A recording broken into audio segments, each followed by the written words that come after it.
नमस्कार। उनकी कलम मेरी आवाज़ में आप सभी का स्वागत है। बड़ों को प्रणाम और छोटों को बहुत सा प्यार। चलिए सुनते हैं कहानी यही सच है, जिसे लिखा है मन्नू भंडारी जी ने। कानपुर। सामने आंगन में फैली धूप सिमटकर दीवारों पर चढ़ गई और कंधे पर बस्ता लटकाए नन्हे नन्हे बच्चों के झुंड दिखाई दिए। तो एकाएक ही मुझे समय का आभास हुआ। घंटा भर हो गया यहाँ खड़े खड़े और संजय का अभी तक पता नहीं। झुंझलाती सी मैं कमरे में आती हूँ। कोने में रखी मेज पर किताबें बिखरी पड़ी हैं, कुछ खुली कुछ बंद। एक क्षण मैं उन्हें देखती रहती हूँ, फिर निरुद्देश्य सी कपड़ों की अलमारी खोलकर सरसरी सी नज़र से कपड़े देखती हूँ। सब बिखरे पड़े हैं। इतनी देर यूं ही व्यर्थ खड़ी रही, इन्हें ही ठीक कर लेती, पर मन नहीं करता और फिर बंद कर देती हूँ। नहीं आना था तो व्यर्थ ही मुझे समय क्यों दिया? फिर यह कोई आज ही की बात है? हमेशा संजय अपने बताए हुए समय से घंटे 2 घंटे देरी करके आता है और मैं हूँ कि उसी क्षण से प्रतीक्षा करने लगती हूँ। उसके बाद लाख कोशिश करके भी तो किसी काम में अपना मन नहीं लगा पाती। वह क्यों नहीं समझता कि मेरा समय बहुत अमूल्य है। थीसिस पूरी करने के लिए अब मुझे अपना सारा समय पढ़ाई में ही लगाना चाहिए, पर यह बात उसे कैसे समझाऊं? मेज पर बैठकर मैं फिर पढ़ने का उपक्रम करने लगती हूँ, पर मन है कि लगता ही नहीं। पर्दे के ज़रा से हिलने से दिल की धड़कन बढ़ जाती है और बार बार नज़र घड़ी के सरकते हुए कांटों पर दौड़ जाती है। हर समय यही लगता है, वह आया। तभी मेहता साहब की 5 साल की छोटी बच्ची झिझकती सी कमरे में आती है। आंटी, हमें कहानी सुनाओगी? नहीं, अभी नहीं, पीछे आना, मैं रुखाई से जवाब देती हूँ। वह भाग जाती है। ये मिसेज मेहता भी एक ही हैं। यूँ तो महीने शायद मेरी सूरत नहीं देखती, पर बच्ची को जब तक मेरा सिर खाने को भेज देती हैं। मेहता साहब तो फिर भी कभी कभी 8-10 दिन में खैरियत पूछ ही लेते हैं, पर वे तो बेहद अकड़ू मालूम होती हैं। अच्छा ही है, ज़्यादा दिलचस्पी दिखाती तो क्या मैं इतनी आज़ादी से घूम फिर सकती थी? खट खट खट, वही परिचित पद ध्वनि। तो आ गया संजय। मैं बरबस ही अपना सारा ध्यान पुस्तक में केंद्रित कर लेती हूँ। रजनीगंधा के ढेर सारे फूल लिए संजय मुस्कुराता सा दरवाजे पर खड़ा है। मैं देखती हूँ, पर मुस्कुराकर स्वागत नहीं करती। हंसता हुआ वह आगे बढ़ता है और फूलों को मेज पर पटक कर पीछे से मेरे दोनों कंधों को दबाता हुआ पूछता है, बहुत नाराज़ हो? रजनीगंधा की महक से जैसे सारा कमरा महकने लगता है। मुझे क्या करना है नाराज़ होकर? रुखाई से मैं कहती हूँ। वह कुर्सी सहित मुझे घुमाकर अपने सामने कर लेता है और बड़े दुलार के साथ डोरी उठाकर कहता है, तुम ही बताओ क्या करता? क्वालिटी में दोस्तों के बीच फंसा था। बहुत कोशिश करके भी उठ नहीं पाया। सबको नाराज़ करके आना अच्छा भी नहीं लगता। इच्छा होती है कह दूं, तुम्हें दोस्तों का ख्याल है, उनके बुरा मानने की चिंता है, बस मेरी ही नहीं, पर कुछ कह नहीं पाती। एकटक उसके चेहरे की ओर देखती रहती हूँ। उसके सांवले चेहरे पर पसीने की बूंदें चमक रही हैं। कोई और समय होता तो मैंने अपने आंचल से इन्हें पोंछ दिया होता, पर आज नहीं। वह मंद मंद मुस्कुरा रहा था। उसकी आंखें क्षमा याचना कर रही हैं, पर मैं क्या करूं? तभी वह अपनी आदत के अनुसार कुर्सी के हत्थे पर बैठकर मेरे गाल सहलाने लगता है। मुझे उसकी इसी बात पर गुस्सा आता है। हमेशा इसी तरह करेगा और फिर दुनिया भर का लाड दुलार दिखलाएगा। वह जानता जो है कि इसके आगे मेरा क्रोध टिक नहीं पाएगा। फिर उठकर वह फूलदान के पुराने फूल फेंक देता है और नए फूल लगाता है। फूल सजाने में वह कितना कुशल है।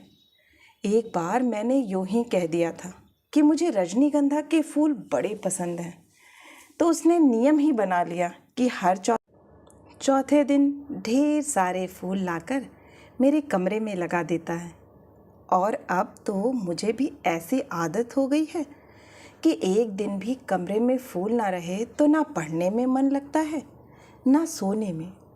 ये फूल जैसे संजय की उपस्थिति का आभास देते रहते हैं।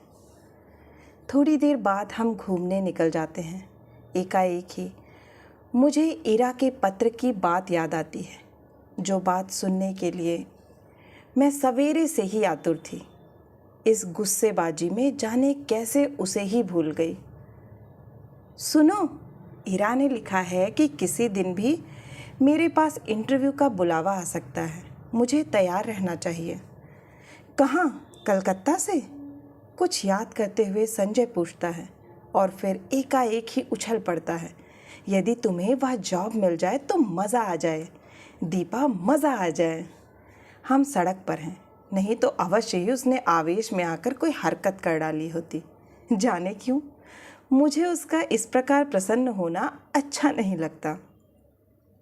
क्या वह चाहता है कि मैं कलकत्ता चली जाऊं, उससे दूर? तभी सुनाई देता है, तुम्हें यह जॉब मिल जाए तो मैं भी अपना तबादला कलकत्ता ही करवा लूं, हेड ऑफिस में।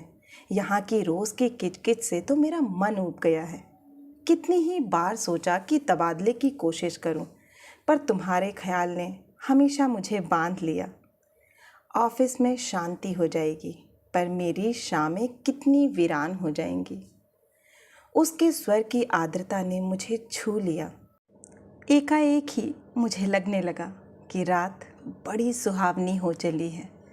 हम दूर निकलकर अपनी प्रिय टेकरी पर जाकर बैठ जाते हैं। दूर दूर तक हल्की सी चांदनी फैली हुई है और शहर की तरह यहाँ का वातावरण धुएं से भरा हुआ नहीं है। वह दोनों पैर फैलाकर बैठ जाता है और घंटों मुझे अपने ऑफिस के झगड़े की बात सुनाता है और फिर कलकत्ता जाकर साथ जीवन बिताने की योजनाएं बनाता है। मैं कुछ नहीं बोलती, बस एकटक उसे देखती हूँ, देखती रहती हूँ। जब वह चुप हो जाता है तो बोलती हूँ, मुझे तो इंटरव्यू में जाते हुए बड़ा डर लग रहा है। पता नहीं कैसे क्या पूछने होंगे वो लोग। मेरे लिए तो यह पहला ही मौका है। वह खिलखिलाकर हंस पड़ता है। तुम भी एक ही मूर्ख हो, घर से दूर यहाँ कमरा लेकर अकेली रहती हो, रिसर्च कर रही हो, दुनिया भर में घूमती फिरती हो, और इंटरव्यू के नाम से डर लगता है। क्यों भला? और गाल पर हल्की सी चपत जमा देता है।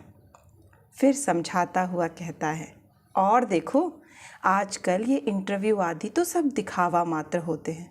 वहाँ किसी जान पहचान वाले से इन्फ्लुएंस डलवाना जाकर। पर कलकत्ता तो मेरे लिए एकदम नई जगह है। वहाँ इरा को छोड़कर मैं किसी को जानती भी नहीं। अब उन लोगों की कोई जान पहचान हो तो बात दूसरी है। असहाय सी मैं कहती हूँ, और किसी को नहीं जानती? फिर मेरे चेहरे पर नज़रें गड़ाकर पूछता है, निशीथ भी तो वही हैं? होगा, मुझे क्या करना उससे? मैं एकदम ही भन्ना कर जवाब देती हूँ। पता नहीं क्यों मुझे लग ही रहा था कि अब वह यही बात कहेगा। कुछ नहीं करना, वह छेड़ने के लहजे में कहता है, और मैं भभक पड़ती हूँ। देखो संजय, मैं 1000 बार तुमसे कह चुकी हूँ कि उसे लेकर मुझसे मजाक मत किया करो। मुझे इस तरह का मजाक जरा भी पसंद नहीं है। वह खिलखिलाकर हंस पड़ता है, पर मेरा तो मूड ही खराब हो जाता है। हम लौट पड़ते हैं।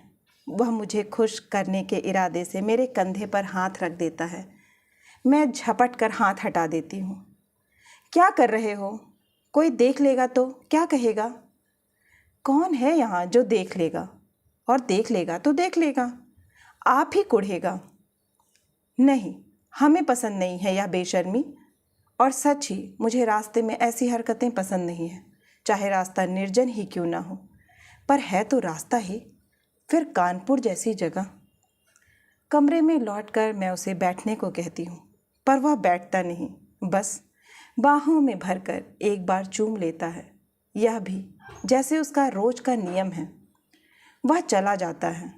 मैं बाहर बालकनी में निकलकर उसे देखती रहती हूँ। उसका आकार छोटा होते होते सड़क के मोड़ पर जाकर लुप्त हो जाता है। मैं उधर ही देखती रहती हूँ, निरुद्देश्य सी, खोई खोई सी। फिर आकर पढ़ने बैठ जाती हूँ। रात में सोती हूँ तो देर तक मेरी आंखें मेज पर लगे रजनीगंधा के फूलों को ही निहारती रहती है। जाने क्यों अक्सर मुझे भ्रम हो जाता है कि ये फूल नहीं हैं, मानो संजय की अनेकानेक आँखें हैं जो मुझे देख रही हैं, सहला रही हैं, दुलरा रही हैं और अपने को यूं असंख्य आँखों से निरंतर देखे जाने की कल्पना से ही मैं लजा जाती हूँ।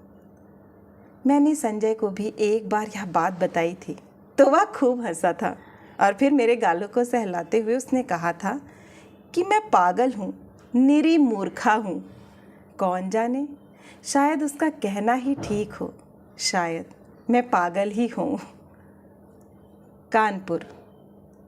मैं जानती हूँ संजय का मन निशीत को लेकर जब तक सशंकित हो उठता है, पर मैं उसे कैसे विश्वास दिलाऊं कि मैं निशीत से नफरत करती हूँ। उसकी याद मात्र से मेरा मन घृणा से भर उठता है। फिर 18 वर्ष की आयु में किया हुआ प्यार भी कोई प्यार होता है भला? निरा बचपन होता है, महज पागलपन। उसमें आवेश रहता है पर स्थायित्व नहीं, गति रहती है पर गहराई नहीं। जिस वेग से वह आरंभ होता है, जरा सा झटका लगने पर उसी वेग से टूट भी जाता है और उसके बाद आहों, आंसुओं और सिसकियों का एक दौर सारी दुनिया की निस्सारता और आत्महत्या करने के अनेकानेक संकल्प और फिर एक तीखी घृणा। जैसे ही जीवन का दूसरा आधार मिल जाता है, उन सब को भूलने में एक दिन भी नहीं लगता। फिर तो वह सब एक बेवकूफ़ी लगती है जिस पर बैठकर घंटों हंसने की तबीयत होती है।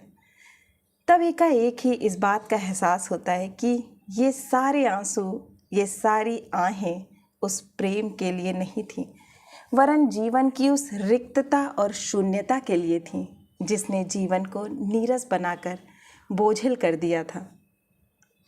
तभी तो संजय को पाते ही मैं निशीत को भूल गई।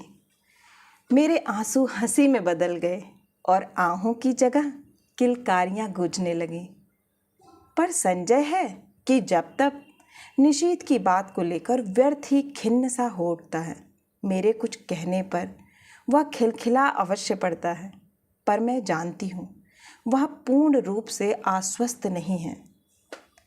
उसे कैसे बताऊं कि मेरे प्यार का, मेरी कोमल भावनाओं का, भविष्य की मेरी अनेकानेक योजनाओं का एकमात्र केंद्र संजय ही है। यह बात दूसरी है कि चांदनी रात में किसी निर्जन स्थान में पेड़ तले बैठकर भी मैं अपनी थीसिस की बात करती हूँ, या वह अपने ऑफिस की, मित्रों की बातें करता है, या हम किसी और विषय पर बात करने लगते हैं। पर इस सब का यह मतलब तो नहीं कि हम प्रेम नहीं करते। वह क्यों नहीं समझता कि आज हमारी भावुकता यथार्थ में बदल गई है। सपनों की जगह हम वास्तविकता में जीते हैं। हमारे प्रेम को परिपक्वता मिल गई है, जिसका आधार पाकर वह अधिक गहरा हो गया है, स्थायी हो गया है। पर संजय को कैसे समझाऊं यह सब? कैसे उसे समझाऊं कि निशीत ने मेरा अपमान किया है, ऐसा अपमान जिसकी कचोट से मैं आज भी तिलमिला जाती हूँ। संबंध तोड़ने से पहले एक बार तो उसने मुझे बताया होता कि आखिर मैंने ऐसा कौन सा अपराध कर डाला था जिसके कारण उसने मुझे इतना कठोर दंड दे डाला। सारी दुनिया की भर्त्सना, तिरस्कार, परिहास और दया का विष मुझे पीना पड़ा। विश्वासघाती, नीच कहीं का। और संजय सोचता है कि आज भी मेरे मन में उसके लिए कोई कोमल स्थान है। छी, मैं उससे नफरत करती हूँ और सच पूछो तो अपने को भाग्यशालिनी समझती हूँ कि मैं एक ऐसे व्यक्ति के चंगुल में फंसने से बच गई जिसके लिए प्रेम महज एक खिलवाड़ है। संजय, यह तो सोचो कि यदि कोई भी बात होती तो क्या मैं तुम्हारे आगे, तुम्हारी हर उचित अनुचित चेष्टा के आगे यूं आत्मसमर्पण करती, तुम्हारे चुंबनों और आलिंगनों में अपने को यूं बिखरने देती? जानते हो, विवाह से पहले कोई भी लड़की किसी को इन सब का अधिकार नहीं देती, पर मैंने दिया। क्या केवल इसलिए नहीं कि मैं तुम्हें प्यार करती हूँ, बहुत बहुत प्यार करती हूँ। विश्वास करो संजय, तुम्हारा मेरा प्यार ही सच है। निशीत का प्यार तो मात्र छल था, भ्रम था, झूठ था। परसों मुझे कलकत्ता जाना है, बड़ा डर लग रहा है। कैसे क्या होगा? मान लो इंटरव्यू में बहुत नर्वस हो गई तो? संजय को कह रही हूँ कि वह भी साथ चले, पर उसे ऑफिस से छुट्टी नहीं मिल सकती। एक तो नया शहर, फिर इंटरव्यू। अपना कोई साथ होता तो बड़ा सहारा मिल जाता। मैं कमरा लेकर अकेली रहती हूँ, यूं अकेली घूम फिर भी लेती हूँ तो संजय सोचता है मुझ में बड़ी हिम्मत है, पर सच बड़ा डर लग रहा है। बार बार मैं यह मान लेती हूँ कि मुझे नौकरी मिल गई है और मैं संजय के साथ वहाँ रहने लगी हूँ। कितनी सुंदर कल्पना है, कितनी मादक।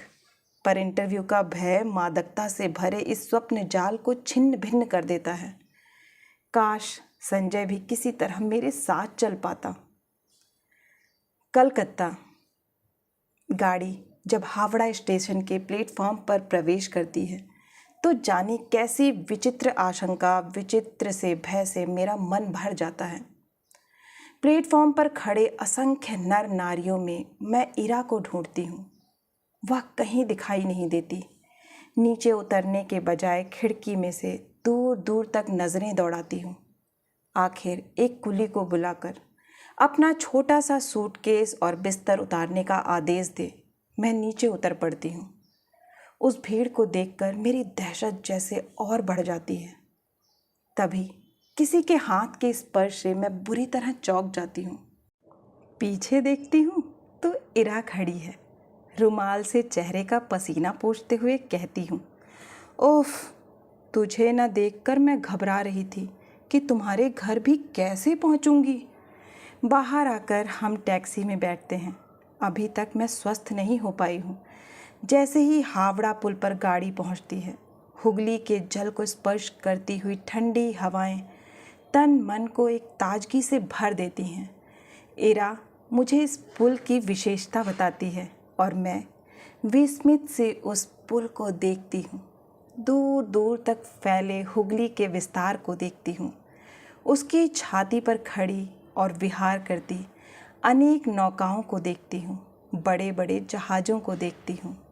उसके बाद बहुत ही भीड़ भरी सड़कों पर हमारी टैक्सी रुकती रुकती चलती है। ऊंची ऊंची इमारतें और चारों ओर के वातावरण से कुछ विचित्र सी विराटता का आभास होता है और इस सब के बीच जैसे मैं अपने को बड़ा खोया खोया सा महसूस करती हूँ।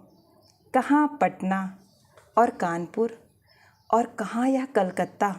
मैंने तो आज तक कभी बहुत बड़े शहर देखे ही नहीं। सारी भीड़ को चीरकर हम रेड रोड पर आ जाते हैं। चौड़ी शांत सड़क, मेरे दोनों ओर लंबे चौड़े खुले मैदान। क्यों इरा, कौन कौन लोग होंगे इंटरव्यू में? मुझे तो बड़ा डर लग रहा है। अरे सब ठीक हो जाएगा, तू और डर। हम जैसे डरें तो कोई बात भी है? जिसने अपना सारा करियर अपने आप बनाया हो वह भला इंटरव्यू में डरे? फिर कुछ देर ठहर कर कहती है, अच्छा भैया भाभी तो पटना ही होंगे, जाती है कभी उनके पास भी या नहीं? कानपुर आने के बाद एक बार गई थी। कभी कभी यूं ही पत्र लिख देती हूँ। भाई कमाल के लोग हैं, बहन को भी नहीं निभा सके। मुझे यह प्रसंग कतई पसंद नहीं। मैं नहीं चाहती कि कोई इस विषय पर बात करे। मैं मौन ही रहती हूँ। इरा का छोटा सा घर है, सुंदर ढंग से सजाया हुआ। उसके पति के दौरे पर जाने की बात सुनकर पहले तो मुझे अफसोस हुआ था। वे होते तो कुछ मदद ही करते, पर फिर एकाएक लगा कि उनकी अनुपस्थिति में मैं शायद अधिक स्वतंत्रता का अनुभव कर सकूं। उनका बच्चा भी बड़ा प्यारा है। शाम को इरा मुझे कॉफ़ी हाउस ले जाती है। अचानक मुझे वहाँ निशीथ दिखाई देता है। मैं सकपका कर नज़र घुमा लेती हूँ, पर वह हमारी मेज़ पर ही आ पहुँचता है। विवश होकर मुझे उधर देखना पड़ता है, नमस्कार भी करना पड़ता है, इरा का परिचय भी करवाना पड़ता है। इरा पास की कुर्सी पर बैठने का निमंत्रण दे देती है। मुझे लगता है मेरी सांस रुक जाएगी। कब आई? आज सवेरे ही। अभी ठहरोगी? ठहरी कहाँ हूँ? जवाब इरा देती है। मैं देख रही हूँ, निशीथ बहुत बदल गया है। उसने कवियों की तरह बाल बढ़ा लिए हैं। यह क्या शौक चर्राया। उसका रंग स्याह पड़ गया है। वह दुबला भी हो गया है। विशेष बातचीत नहीं होती और हम लोग उठ पड़ते हैं। इरा को मुन्नू की चिंता सता रही थी और मैं स्वयं भी घर पहुंचने को उतावली हो रही थी। कॉफ़ी हाउस से धर्मतल्ला तक वह पैदल चलता हुआ हमारे साथ आता है। इरा उससे बात कर रही है, मानो वह इरा का ही मित्र हो। इरा अपना पता समझा देती है और वह दूसरे दिन 9 बजे आने का वादा करके चला जाता है। पूरे 3 साल बाद निशीथ को यूँ मिलना, ना चाह कर भी जैसे सारा अतीत आंखों के सामने खुल जाता है। बहुत दुबला हो गया है निशीथ। लगता है जैसे मन में कहीं कोई गहरी पीड़ा छिपाए बैठा है। मुझसे अलग होने का दुख तो नहीं साल रहा है इसे। कल्पना चाहे कितनी भी मधुर क्यों ना हो, एक तृप्ति युक्त आनंद देने वाली क्यों ना हो, पर मैं जानती हूँ यह झूठ है। यदि ऐसा ही था तो कौन उसे कहने गया था कि तुम इस संबंध को तोड़ दो। उसने अपनी इच्छा से ही तो यह सब किया था। एकाएक ही मेरा मन कटु हो उठता है। यही तो है वह व्यक्ति जिसने मुझे अपमानित करके सारी दुनिया के सामने छोड़ दिया था, महज उपहास का पात्र बनाकर। ओह, क्यों नहीं मैंने उसे पहचानने से इनकार कर दिया। जब वह मेज के पास आकर खड़ा हुआ तो क्यों नहीं मैंने कह दिया कि माफ़ कीजिए, मैं आपको पहचानती नहीं। जरा उसका खिसियाना तो देखती। वह कल भी आएगा। मुझे उसे साफ साफ मना कर देना चाहिए था कि मैं उसकी सूरत भी नहीं देखना चाहती। मैं उससे नफ़रत करती हूँ। अच्छा है, आए कल मैं उसे बता दूंगी कि जल्दी ही मैं संजय से विवाह करने वाली हूँ। यह भी बता दूंगी कि मैं पिछला सब कुछ भूल चुकी हूँ। यह भी बता दूंगी कि मैं उससे घृणा करती हूँ। मैं उससे ज़िंदगी में कभी माफ़ नहीं कर सकती। यह सब सोचने के साथ साथ जाने क्यों मेरे मन में यह बात भी उठ रही थी कि 3 साल हो गए, अभी तक निशीथ ने विवाह क्यों नहीं किया। करे ना करे, मुझे क्या वह आज भी मुझसे कुछ उम्मीद रखता है? मूर्ख कहीं का। संजय, मैंने तुमसे कितना कहा था कि तुम मेरे साथ चलो, पर तुम नहीं आए। इस समय जबकि मुझे तुम्हारी इतनी इतनी याद आ रही है, बताओ मैं क्या करूं? नौकरी पाना इतना मुश्किल है, इसका मुझे गुमान तक नहीं था। इरा कहती है कि 150 की नौकरी के लिए खुद मिनिस्टर तक सिफारिश करने पहुंच जाते हैं। फिर यह तो 300 का जॉब है। निशीथ सवेरे से शाम तक इसी चक्कर में भटकता है। यहाँ तक कि उसने अपने ऑफिस से भी छुट्टी ले ली है। वह क्यों मेरे काम में इतनी दिलचस्पी ले रहा है? उसका परिचय बड़े बड़े लोगों से है और वह कहता है कि जैसे भी होगा वह काम मुझे दिलाकर ही मानेगा। पर आखिर क्यों? कल मैंने सोचा था कि अपने व्यवहार की रुखाई से मैं स्पष्ट कर दूंगी कि अब वह मेरे पास ना आए। 8:45 बजे के करीब जब मैं अपने टूटे हुए बाल फेंकने खिड़की पर गई तो देखा घर से थोड़ी दूर पर निशीथ टहल रहा है। वही लंबे बाल, कुर्ता पाजामा। तो वह समय से पहले ही आ गया। संजय होता तो 11 के पहले नहीं पहुंचता। समय पर पहुंचना तो वह जानता ही नहीं। उसे यूं चक्कर काटते देख मेरा मन जाने कैसा हो आया। और जब वह आया तो मैं चाह कर भी कटु नहीं हो सकी।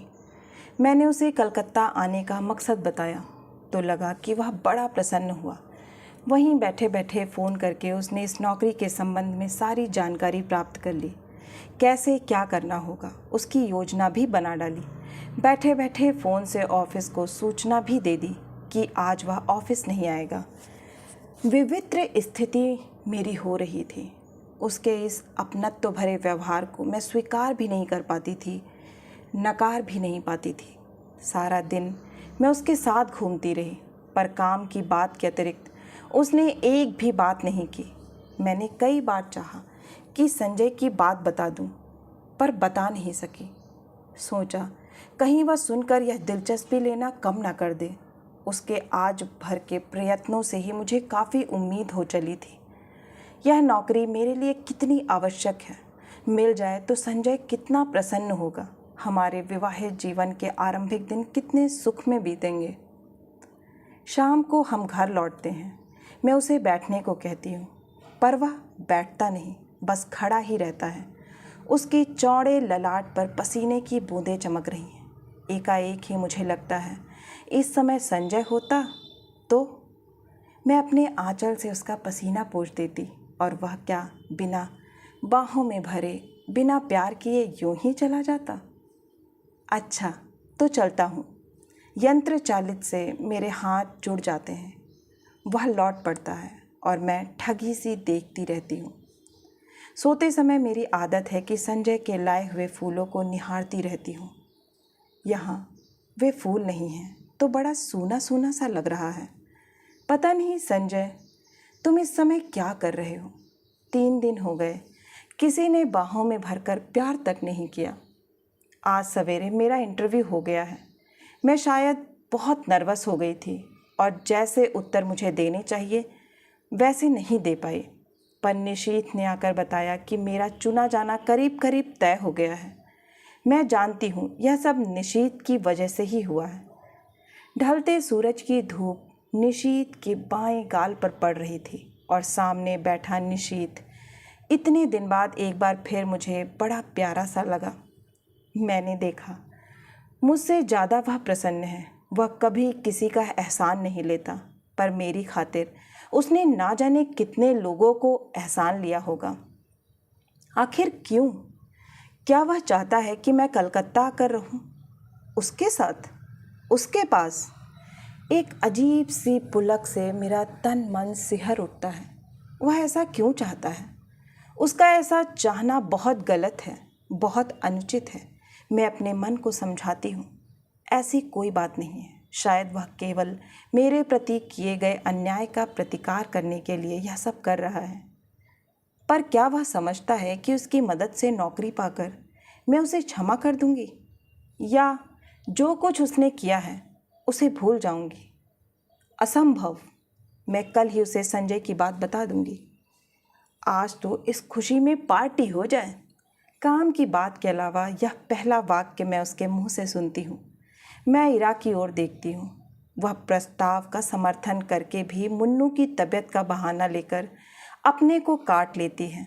अकेले जाना मुझे कुछ अटपटा सा लगता है। अभी तक तो काम का बहाना लेकर घूम रही थी, पर अब फिर भी मैं मना नहीं कर पाती। अंदर जाकर तैयार होती हूँ।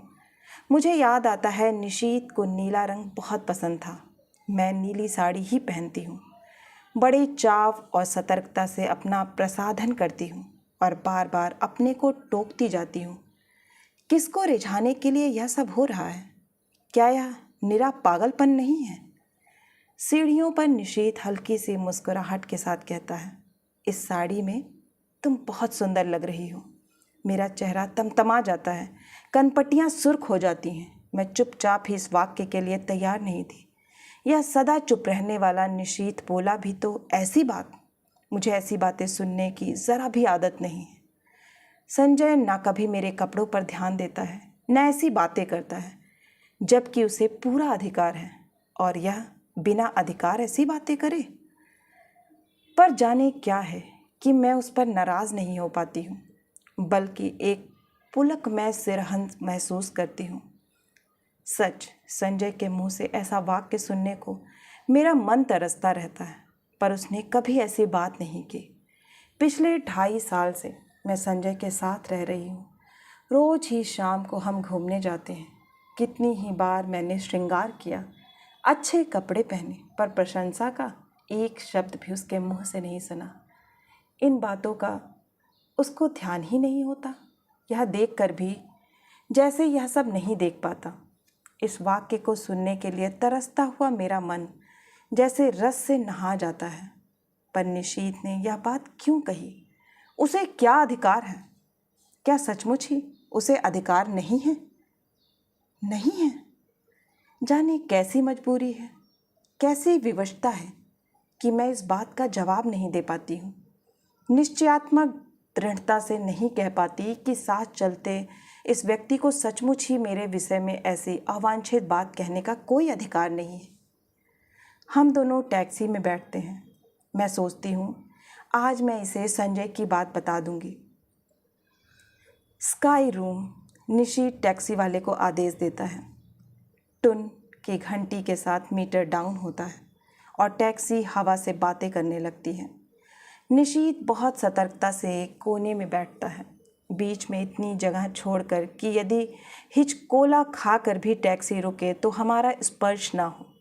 हवा के झोंके से मेरी रेशमी साड़ी का पल्लू उसके समूचे बदन को स्पर्श करता हुआ उसकी गोदी में पड़कर फरफराता है। वह उसे हटाता नहीं है। मुझे लगता है यह रेशमी सुवासित पल्लू उसके तन मन को रस से भिगो रहा है। यह स्पर्श उसे पुलकित कर रहा है। मैं विजय के अकथनीय आहृदय से भर जाती हूँ। आज भी मैं संजय की बात नहीं कह पाती, चाह कर भी नहीं कह पाती। अपनी इस विवशता पर मुझे खीज भी आती है, पर मेरा मुंह है कि खुलता ही नहीं। मुझे लगता है कि जैसे कोई बहुत बड़ा अपराध कर रही हूँ, पर फिर भी मैं कुछ नहीं कह सकी। यह निशीथ कुछ बोलता क्यों नहीं? उसका यूं कोने में दुबक कर निर्विकार भाव से बैठे रहना मुझे कतई अच्छा नहीं लगता। एकाएक ही मुझे संजय की याद आने लगती है। इस समय वह यहाँ होता तो उसका हाथ मेरी कमर में लिपटा होता। यूं सड़क पर ऐसी हरकतें मुझे स्वयं पसंद नहीं, पर जाने क्यों किसी की बाहों की लपेट के लिए मेरा मन ललक उठता है। मैं जानती हूँ कि जब निशीथ बगल में बैठा हो उस समय ऐसी इच्छा करना या ऐसी बात सोचना भी कितना अनुचित है। पर मैं क्या करूँ? जितनी द्रुत गति से टैक्सी चली जा रही है, मुझे लगता है उतनी ही द्रुत गति से मैं भी बही जा रही हूँ, अनुचित अवांछित दिशाओं की ओर। टैक्सी झटका खाकर रुकती है तो मेरी चेतना लौटती है। मैं जल्दी से दाहिनी ओर का फाटक खोलकर कुछ इस हड़बड़ी से नीचे उतर पड़ती हूँ मानो अंदर निशीथ मेरे साथ कोई बदतमीज़ी कर रहा हो। अजी, इधर से उतरना चाहिए कभी, टैक्सी वाला कहता है। मुझे अपनी गलती का भान होता है। उधर निशीथ खड़ा है, इधर मैं, बीच में टैक्सी। पैसे लेकर टैक्सी चली जाती है तो हम दोनों एक दूसरे के आमने सामने हो जाते हैं। एकाएक ही मुझे ख्याल आता है कि टैक्सी के पैसे तो मुझे ही देने चाहिए थे, पर अब क्या हो सकता था। चुपचाप हम दोनों अंदर जाते हैं। आसपास बहुत कुछ है, चहल पहल, रोशनी, रौनक, पर मेरे लिए जैसे सबका अस्तित्व ही मिट जाता है। मैं अपने को सबकी नज़रों से ऐसे बचाकर चलती हूँ मानो मैंने कोई अपराध कर डाला हो और कोई मुझे पकड़ न ले। क्या सचमुच ही मुझसे कोई अपराध हो गया है? आमने सामने हम दोनों बैठ जाते हैं। मैं होस्ट हूँ, फिर भी उसका पार्ट वही अदा कर रहा है, वही ऑर्डर देता है। बाहर की हलचल और उससे अधिक मन की हलचल में मैं अपने को खोया खोया सा महसूस करती हूँ। हम दोनों के सामने बैरा कोल्ड कॉफ़ी के गिलास और खाने का कुछ सामान रख जाता है। मुझे बार बार लगता है कि निशीथ कुछ कहना चाह रहा है। मैं उसके होठों की धड़कन तक महसूस करती हूँ। वह जल्दी से कॉफ़ी का स्ट्रॉ मुंह से लगा लेता है। मूर्ख कहीं का, वह सोचता है मैं बेवकूफ़ हूँ। मैं अच्छी तरह जानती हूँ कि इस समय वह क्या सोच रहा है। 3 दिन साथ रहकर भी हमने उस प्रसंग को नहीं छेड़ा। शायद नौकरी की बात ही हमारे दिमागों पर छाई हुई थी, पर आज अवश्य ही वह बात बताएगी। ना आए, यह कितना अस्वाभाविक है, पर नहीं, स्वाभाविक शायद यही है। 3 साल पहले जो अध्याय सदा के लिए बंद हो गया है, उसे उलटकर देखने का साहस शायद हम दोनों में से किसी में नहीं है। जो संबंध टूट गए वो टूट गए, अब उन पर कौन बात करे। मैं तो कभी नहीं करूँगी, पर उसे तो करना चाहिए। तोड़ा उसने था, बात भी वही आरंभ करे। मैं क्यों करूं? और मुझे क्या पड़ी है? मैं तो जल्दी ही संजय से विवाह करने वाली हूँ। क्यों नहीं, मैं इसे अभी संजय की बात बता देती। पर जाने कैसी विवशता है, जाने कैसा मोह है कि मैं मुंह नहीं खोल पाती। एकाएक मुझे लगता है जैसे उसने कुछ कहा। आपने कुछ कहा? नहीं तो मैं खिसिया जाती हूँ। फिर वही मौन। खाने में मेरा जरा भी मन नहीं लग रहा था, पर यंत्र चलित सी मैं खा रही हूँ। शायद वह भी ऐसे ही खा रहा है। मुझे फिर लगता है कि उसके होंठ फड़क रहे हैं और स्ट्रॉ पकड़े हुए उंगलियां काँप रही हैं। मैं जानती हूँ वह पूछना चाहता है, दीपा तुमने मुझे माफ़ तो कर दिया ना? वह पूछ ही क्यों नहीं लेता? मान लो यदि वह पूछ ही ले तो क्या मैं कह सकूंगी कि मैं तुम्हें ज़िंदगी भर माफ़ नहीं कर सकती? मैं तुमसे नफ़रत करती हूँ। मैं तुम्हारे साथ घूम फिर ली या कॉफ़ी पी ली तो यह मत समझो कि मैं तुम्हारे विश्वासघात की बात को भूल गई हूँ। और एकाएक ही पिछला सब कुछ मेरी आँखों के आगे तैरने लगता है। पर यह क्या असह्य अपमानजनित पीड़ा, क्रोध और कटुता क्यों नहीं याद आती? मेरे सामने तो पटना में गुजारी सुहानी संध्याओं और चांदनी रातों के वे चित्र उभर कर आते हैं, जब घंटों समीप बैठ मौन भाव से हम एक दूसरे को निहारा करते थे, बिना स्पर्श किए भी।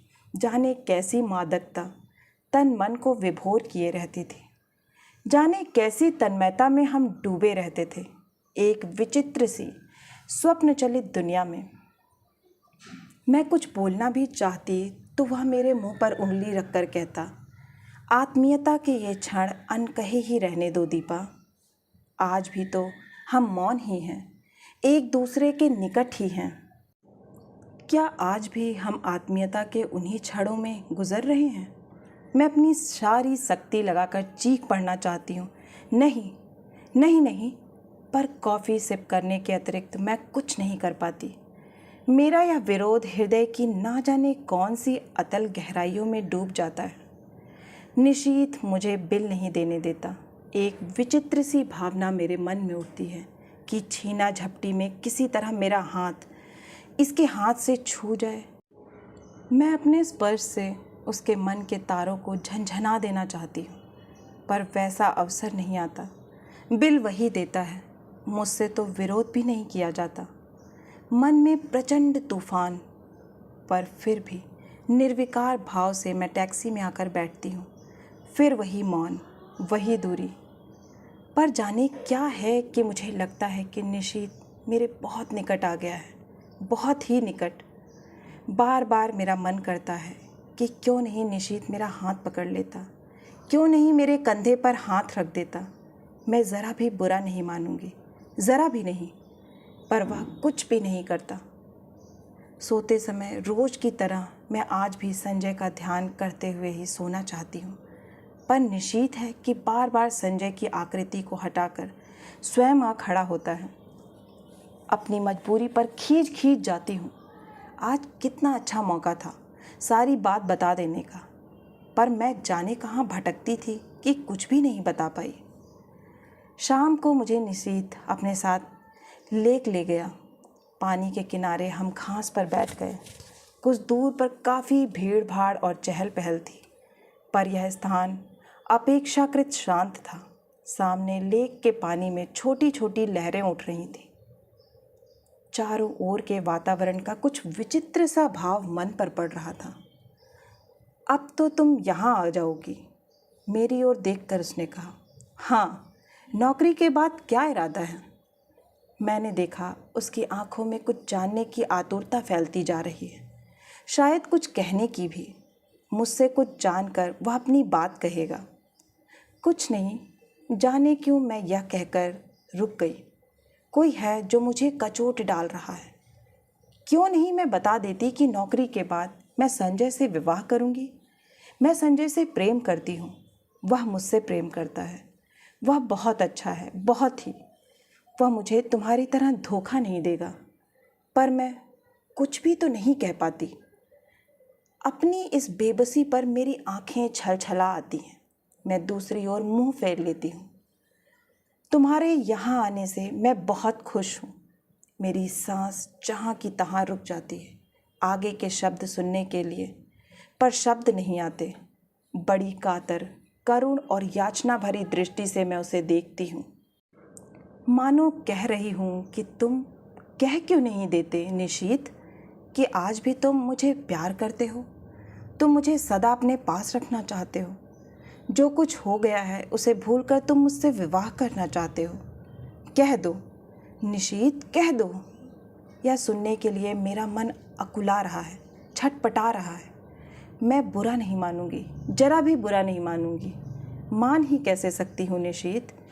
इतना सब हो जाने के बाद भी शायद मैं तुम्हें प्यार करती हूँ, शायद नहीं, सचमुच ही मैं तुम्हें प्यार करती हूँ।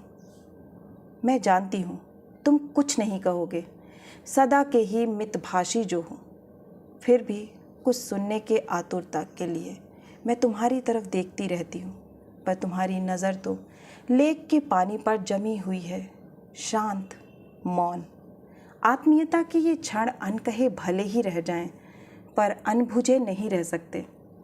तुम चाहे ना कहो, पर मैं जानती हूँ तुम आज भी मुझे प्यार करते हो, बहुत प्यार करते हो। मेरे कलकत्ता आ जाने के बाद इस टूटे संबंध को फिर से जोड़ने की बात ही तुम इस समय सोच रहे हो। तुम आज भी मुझे अपना ही समझते हो। तुम जानते हो आज भी दीपा तुम्हारी है और मैं।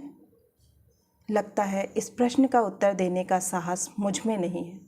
मुझे डर है कि जिस आधार पर मैं तुमसे नफ़रत करती थी, उसी आधार पर कहीं मुझे अपने से नफ़रत ना करनी पड़े। लगता है रात आधी से भी अधिक ढल गई है। कानपुर। मन में उत्कृष्ट अभिलाषा होते हुए भी निशीथ की आवश्यक मीटिंग की बात सुनकर मैंने कह दिया था कि तुम स्टेशन मत आना। इरा आई थी, पर गाड़ी पर बिठाकर ही चली गई, या कहूँ कि मैंने ज़बरदस्ती ही उसे भेज दिया। मैं जानती थी कि लाख मना करने पर भी निशीथ आएगा और विदा के उन अंतिम क्षणों में मैं उसके साथ अकेली ही रहना चाहती थी। मन में एक दबी सी आशा थी कि चलते समय ही शायद वह कुछ कह दे। गाड़ी चलने में जब 10 मिनट रह गए तो देखा, बड़ी व्यग्रता से डब्बों में झांकता झांकता निशीथ आ रहा था। पागल, उसे इतना तो समझना चाहिए कि उसकी प्रतीक्षा में मैं यहाँ बाहर खड़ी हूँ। मैं दौड़कर उसके पास जाती हूँ। आप क्यों आए? पर मुझे उसका आना बड़ा अच्छा लगता है। वह बहुत थका हुआ लग रहा था, शायद सारा दिन बहुत व्यस्त रहा और दौड़ता दौड़ता मुझे सी ऑफ करने यहाँ आ पहुँचा। मन करता है कुछ ऐसा करूं जिससे इसकी सारी थकान दूर हो जाए, पर क्या करूं? हम डिब्बे के पास आ जाते हैं। जगह अच्छी मिल गई। वह अंदर झांकते हुए पूछता है, हाँ, पानी वानी तो है? है। बिस्तर फैला लिया। मैं खींच पड़ती हूँ। वह शायद समझ जाता है, सो चुप रह हो जाता है। हम दोनों एक क्षण को एक दूसरे की ओर देखते हैं। मैं उसकी आंखों में विचित्र सी छाएं देखती हूँ, मानो कुछ है जो उसके मन में घुट रहा है, उसे मथ रहा है, पर वह कह नहीं पा रहा है। वह क्यों नहीं कह देता? क्यों नहीं अपने मन की इस घुटन को हल्का कर लेता? आज भीड़ विशेष नहीं है। चारों ओर नज़र डालकर वह कहता है। मैं भी एक बार चारों ओर देख लेती हूँ, पर नज़र मेरी बार बार घड़ी पर ही जा रही है। जैसे जैसे समय सरक रहा है, मेरा मन किसी गहरे अवसाद में डूब रहा है। मुझे कभी उस पर दया आती तो कभी खीज। गाड़ी चलने में केवल 3 मिनट बाकी रह गए हैं। एक बार फिर हमारी नज़रें मिलती हैं। ऊपर चढ़ जाओ, अब गाड़ी चलने वाली है। बड़ी असहाय सी नज़र से मैं उसे देखती हूँ, मानो कह रही हूँ तुम ही चढ़ा दो, और फिर धीरे धीरे चढ़ जाती हूँ। दरवाजे पर मैं खड़ी हूँ और वह नीचे प्लेटफॉर्म पर। जाकर पहुँचने की खबर देना, जैसे ही मुझे इधर कुछ निश्चित रूप से मालूम होगा तुम्हें सूचना दूंगा। मैं कुछ बोलती नहीं, बस उसे देखती रहती हूँ। सीटी, हरी झंडी, फिर सीटी। मेरी आंखें छलछला आती हैं। गाड़ी एक हल्के से झटके के साथ सरकने लगती है। वह गाड़ी के साथ कदम आगे बढ़ाता है और मेरे हाथ पर धीरे से अपना हाथ रख देता है। मेरा रोम रोम सिहर उठता है। मन करता है चिल्ला पड़ूं। मैं सब समझ गई निशीद, सब समझ गई। जो कुछ तुम इन 4 दिनों में नहीं कह पाए वह तुम्हारे इस क्षणिक स्पर्श ने कह दिया। विश्वास करो, यदि तुम मेरे हो तो मैं भी तुम्हारी हूँ, केवल तुम्हारी, एकमात्र तुम्हारी। पर मैं कुछ कह नहीं पाती, बस साथ चलते निशीत को देखती भर रहती हूँ। गाड़ी के गति प्रगटते ही वह हाथ को ज़रा सा दबाकर छोड़ देता है। मेरी छल छलाई आँखें मूंद जाती हैं। मुझे लगता है यह स्पर्श, यह सुख, यह क्षण ही सत्य है, बाकी सब झूठ है। अपने को भूलने का, भरमाने का, छलने का असफल प्रयास है। आंसू भरी आँखों से मैं प्लेटफॉर्म को पीछे छूटता हुआ देखती हूँ। सारी आकृतियाँ धुंधली सी दिखाई देती हैं। असंख्य हिलते हुए हाथों के बीच निशीत के हाथ को, उस हाथ को जिसने मेरा हाथ पकड़ा था, ढूंढने का असफल सा प्रयास करती हूँ। गाड़ी प्लेटफॉर्म को पार कर जाती है और दूर दूर तक कलकत्ता की जगमगाती बत्तियाँ दिखाई देती हैं। धीरे धीरे वे सब दूर हो जाती हैं, पीछे छूटती जाती हैं। मुझे लगता है यह दैत्याकार ट्रेन मुझे मेरे घर से कहीं दूर ले जा रही है, अनदेखी अनजानी राहों में, गुमराह करने के लिए, भटकाने के लिए। बोझिल मन से मैं अपने फैलाए हुए बस्तर पर लेट जाती हूँ। आंखें बंद करते ही सबसे पहले मेरे सामने संजय का चित्र उभरता है। कानपुर जाकर मैं उसे क्या कहूँगी? इतने दिनों तक उसे छलती आई, अपने को छलती आई, पर अब नहीं, मैं उसे सारी बात समझा दूँगी। कहूँगी, संजय, जिस संबंध को टूटा हुआ जानकर मैं भूल चुकी थी, उसकी जड़ें हृदय की किन अतल गहराइयों में जमी हुई थी, इसका एहसास कलकत्ता में निशीत से मिलकर हुआ। याद आता है तुम निशीत को लेकर सदैव ही संदिग्ध रहते थे, पर तब मैं तुम्हें ईर्ष्यालु समझती थी। आज स्वीकार करती हूँ कि तुम जीते, मैं हारी। सच मानना संजय, 2.5 साल मैं स्वयं भ्रम में थी और तुम्हें भी भ्रम में डाल रखा था। पर आज भ्रम के, छलना के सारे ही जाल छिन्न भिन्न हो गए हैं। मैं आज भी निशीत को प्यार करती हूँ और यह जानने के बाद एक दिन भी तुम्हारे साथ और छल करने का दुस्साहस कैसे करूँ। आज पहली बार मैंने अपने संबंधों का विश्लेषण किया तो जैसे सब कुछ ही स्पष्ट हो गया, और जब मेरे सामने सब कुछ स्पष्ट हो गया तो तुमसे कुछ भी नहीं छुपाऊंगी। तुम्हारे सामने मैं चाहूँ तो भी झूठ नहीं बोल सकती। आज लग रहा है तुम्हारे प्रति मेरे मन में जो भी भावनाएं हैं वह प्यार की नहीं, केवल कृतज्ञता की हैं। तुमने मुझे उस समय सहारा दिया था जब अपने पिता और निशीत को खोकर मैं चूर चूर हो चुकी थी। सारा संसार मुझे वीरान नजर आने लगा था। उस समय तुमने अपने स्नेहिल स्पर्श से मुझे जिला दिया। मेरा मुरझाया मरा मन हरा हो उठा। मैं कृत्य कृत्य हो उठी और समझने लगी कि मैं तुमसे प्यार करती हूँ। पर प्यार की बेसुध घड़ियाँ, वे विभोर क्षण, तन्मयता के वे पल जहाँ शब्द चुप जाते हैं, हमारे जीवन में कभी नहीं आए। तुम ही बताओ, आए कभी? तुम्हारे असंख्य आलिंगनों और चुंबनों के बीच भी, एक क्षण के लिए भी, तो मैंने कभी तन मन की सुध बिसरा देने वाली पुलक या मादकता का अनुभव नहीं किया। सोचती हूँ, निशीत के चले जाने के बाद मेरे जीवन में एक विराट शून्यता आ गई थी, एक खोखलापन आ गया था। तुमने उसकी पूर्ति की, तुम पूरक थे। मैं गलती से तुम्हें प्रियतम समझ बैठी। मुझे क्षमा कर दो संजय और लौट जाओ। तुम्हें मुझ जैसी अनेक दीपाएं मिल जाएंगी जो सचमुच ही तुम्हें प्रियतम की तरह प्यार करेंगी। आज एक बात अच्छी तरह जान गई हूँ कि प्रथम प्रेम ही सच्चा प्रेम होता है।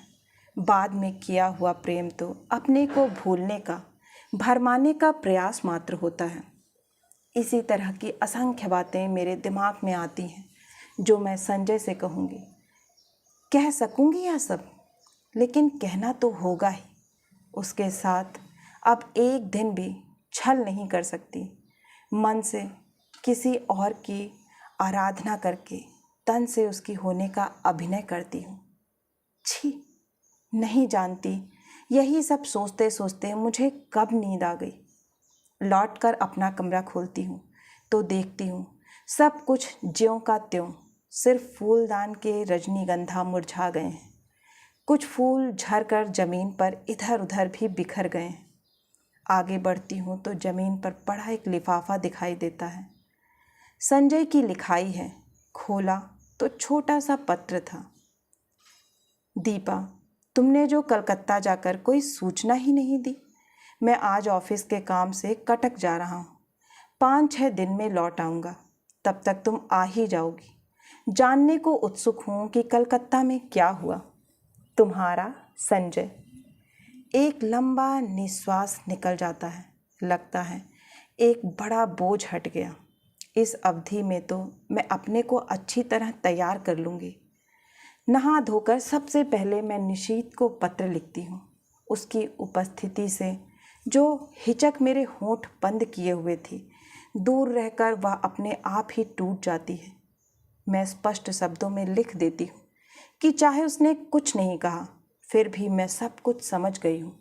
साथ ही यह भी लिख देती हूँ कि मैं उसकी उस हरकत से बहुत दुखी थी, बहुत नाराज़ भी, पर उसे देखते ही जैसे सारा क्रोध बह गया। इस अपनत्व में क्रोध भला टिक भी कैसे पाता। लौटी हूँ तब से ना जाने कैसी रंगीनी और मादकता मेरी आँखों के आगे छाई है। एक खूबसूरत से लिफाफे में उसे बंद करके मैं स्वयं पोस्ट करने जाती हूँ। रात में सोती हूँ तो अनायास ही मेरी नज़र सूने फूलदान पर जाती है। मैं करवट बदल कर सो जाती हूँ। आज निधीश को पत्र लिखे 5वां दिन है। मैं तो कल ही उसके पत्र की राह देख रही थी, पर आज की भी दोनों डाकें निकल गई। जाने कैसा सूना सूना, अनमना अनमना लगता रहा सारा दिन। किसी भी तो काम में जी नहीं लगता। क्यों नहीं लौटती डाक से ही उत्तर दे दिया उसने। समझ में नहीं आता कैसे समय गुजारूं। मैं बाहर बालकनी में जाकर खड़ी हो जाती हूँ। एकाएक ख्याल आता है, पिछले 2.5 सालों से करीब इसी समय यहीं खड़े होकर मैंने संजय की प्रतीक्षा की है। क्या आज मैं संजय की प्रतीक्षा कर रही हूँ या मैं निशीत के पत्र की प्रतीक्षा कर रही हूँ? शायद किसी की नहीं, क्योंकि जानती हूँ कि दोनों में से कोई भी नहीं आएगा। फिर निरुद्देश्य सी कमरे में लौट पड़ती हूँ। शाम का समय मुझसे घर में नहीं काटा जाता। रोज ही तो संजय के साथ घूमने निकल जाया करती थी। लगता है यहीं बैठी रही तो दम ही घुट जाएगा। कमरा बंद करके मैं अपने को धकेलती सी सड़क पर ले आती हूँ। शाम का धुंधलका मन के बोझ को और भी बढ़ा देता है। कहाँ जाऊँ? लगता है जैसे मेरी राहें भटक गई हैं, मंजिल खो गई है। मैं स्वयं नहीं जानती आखिर मुझे जाना कहाँ है। फिर भी निरुद्देश्य सी चलती रहती हूँ, पर आखिर कब तक यूँ भटकती रहूँ? हार कर लौट पड़ती हूँ। आते ही मेहता साहब की बच्ची तार का एक लिफाफा देती है। धड़कते दिल से मैं उसे खोलती हूँ। इरा का तार था। नियुक्ति हो गई है, बधाई। इतनी बड़ी खुशखबरी पाकर भी जाने क्या है कि खुश नहीं हो पाती। यह खबर तो निशीत भेजने वाला था। एकाएक ही एक विचार मन में आता है, क्या जो कुछ मैं सोच गई वह निरा भ्रम ही था? मात्र मेरी कल्पना, मेरा अनुमान? नहीं नहीं, उस स्पर्श को मैं भ्रम कैसे मान लूं जिसने मेरे तन मन को डुबो दिया था? जिसके द्वारा उसके हृदय की एक एक परत मेरे सामने खुल गई थी। लेक पर बिताए उन मधुर क्षणों को भ्रम कैसे मान लूं, जहां उसका मौन ही मुखरित होकर सब कुछ कह गया था। आत्मीयता के वे अनकहे क्षण। तो फिर उसने पत्र क्यों नहीं लिखा? क्या कल उसका पत्र आएगा? क्या आज भी उसे वही हिचक रोके हुए है? तभी सामने की घड़ी टन टन करके 9 बजाती है। मैं उसे देखती हूँ। यह संजय की लाई हुई है। लगता है जैसे यह घड़ी घंटे सुना सुना कर मुझे संजय की याद दिला रही है। फहराते ये हरे पर्दे, या हरी बुक रैक, यह टेबल, यह फूलदान, सभी तो संजय के ही लाए हुए हैं। मेज पर रखा यह पेन उसने मुझे सालगिरह पर लाकर दिया था।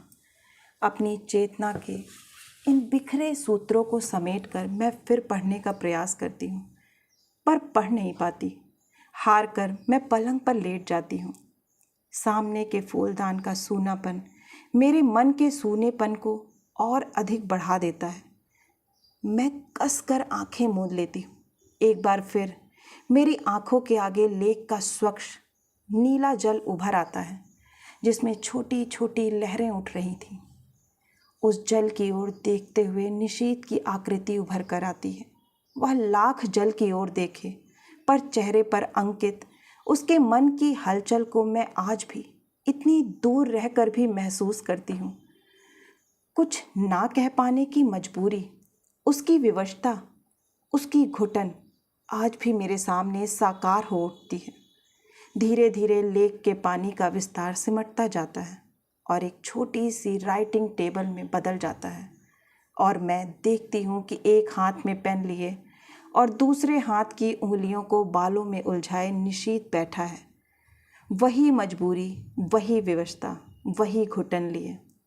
वह चाहता है, पर जैसे लिख नहीं पाता। वह कोशिश करता है, पर उसका हाथ बस कांप कर रह जाता है। ओह, लगता है उसकी घुटन मेरा दम घोंट कर रख देगी। मैं एकाएक ही आंखें खोल लेती हूँ। वही फूलदान, पर्दे, मेज़, घड़ी। आखिर आज निशीथ का पत्र आ गया। धड़कते दिल से मैंने उसे खोला। इतना छोटा सा पत्र। प्रिय दीपा, तुम अच्छी तरह पहुँच गई, यह जानकर प्रसन्नता हुई। तुम्हें अपनी नियुक्ति का तार तो मिल ही गया होगा। मैंने कल ही इराजी को फ़ोन करके सूचना दे दी थी और उन्होंने बताया था कि तार दे देंगी। ऑफिस की ओर से भी सूचना मिल जाएगी। इस सफलता के लिए मेरी ओर से हार्दिक बधाई स्वीकार करना। सच मैं बहुत खुश हूँ कि तुम्हें यह काम मिल गया। मेहनत सफल हो गई। शेष फिर शुभेच्छु, निशीथ। बस धीरे धीरे पत्र के सारे शब्द आँखों के आगे लुप्त हो जाते हैं। रह जाता है केवल शेष फिर। तो अभी उसके पास कुछ लिखने को शेष है? क्यों नहीं लिख दिया उसने अभी? क्या लिखेगा वह? दीप, मैं मुड़कर दरवाजे की ओर देखती हूँ। रजनीगंधा के ढेर सारे फूल लिए मुस्कुराता सा संजय खड़ा है। एक क्षण मैं संज्ञा शून्य सी उसे इस तरह देखती हूँ मानो पहचानने की कोशिश कर रही हूँ। वह आगे बढ़ता है तो मेरी खोई हुई चेतना लौटती है और विक्षिप्त सी दौड़कर उससे लिपट जाती हूँ। क्या हो गया है तुम्हें? पागल हो गई हो क्या? तुम कहाँ चले गए थे संजय? और मेरा स्वर टूट जाता है। अनायास ही आंखों में आंसू बह चलते हैं। क्या हो गया? कलकत्ता का काम नहीं मिला क्या? मारो भी गोली काम को। तुम इतनी परेशान क्यों हो रही हो उसके लिए? पर मुझसे कुछ नहीं बोला जाता। बस मेरी बाहों की जकड़ कसती जाती है, कसती जाती है। रजनीगंधा की महक धीरे धीरे मेरे तन मन पर छा जाती है। तभी मैं अपने भाल पर संजय के अधरों का स्पर्श महसूस करती हूँ और मुझे लगता है यह स्पर्श, यह सुख, यह क्षण ही सत्य है। वह सब झूठ था, मिथ्या था, भ्रम था, और हम दोनों एक दूसरे के आलिंगन में बंधे रहते हैं, चुंबित प्रतिचुंबित। आशा है कि आपको यह कहानी बहुत ही पसंद आई होगी। अगर आपको कहानी पसंद आई है, मेरा प्रयास पसंद आया है, तो प्लीज़ एक लाइक करें, अपनों के साथ शेयर करें। और हाँ, अगर आप इसी तरह की अच्छी अच्छी मनोरंजक कहानियाँ सुनना चाहते हैं तो इस चैनल से जुड़ना ना भूलें और चैनल को सब्सक्राइब करें। फिर मिलती हूँ एक नई कहानी या कविता के साथ। तब तक के लिए आप सभी का सुनने के लिए बहुत बहुत धन्यवाद।